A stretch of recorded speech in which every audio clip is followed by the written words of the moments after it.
Much has been discussed about the potential inflationary risk from President Trump's desired policy mix. So you have lower tax, more stimulus, more deregulation, and higher trade tariffs.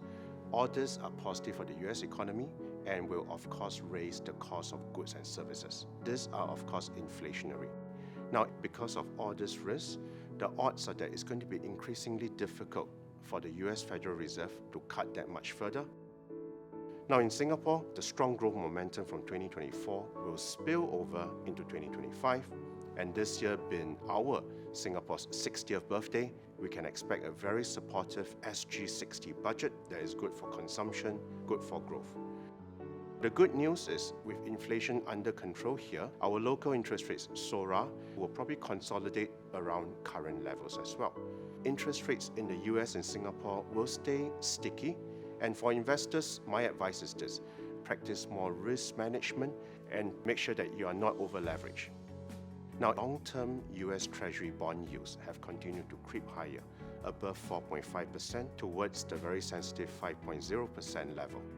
And this is because markets are starting to price in the higher deficit for the US government. So the US dollar is very strong. This is in line with our expectations because we see the Federal Reserve cutting interest rates lesser, offering stronger support for the dollar.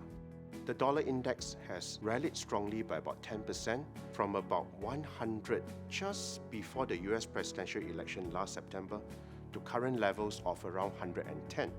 At the same time, other key currencies like the euro, the renminbi, the Canadian dollar, the Mexican peso are all weaker, magnifying the US dollar strength.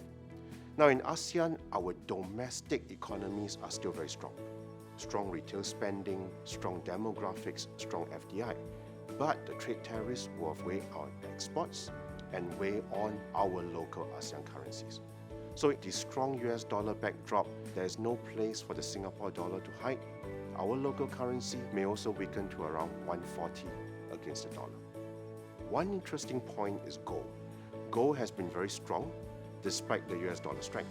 And our view is that gold is gathering a lot of safe haven support from all these policy uncertainties from the second Trump administration. So we stay very positive on gold, and we have a forecast of further record strength in gold to $3,000 per ounce by the end of this year.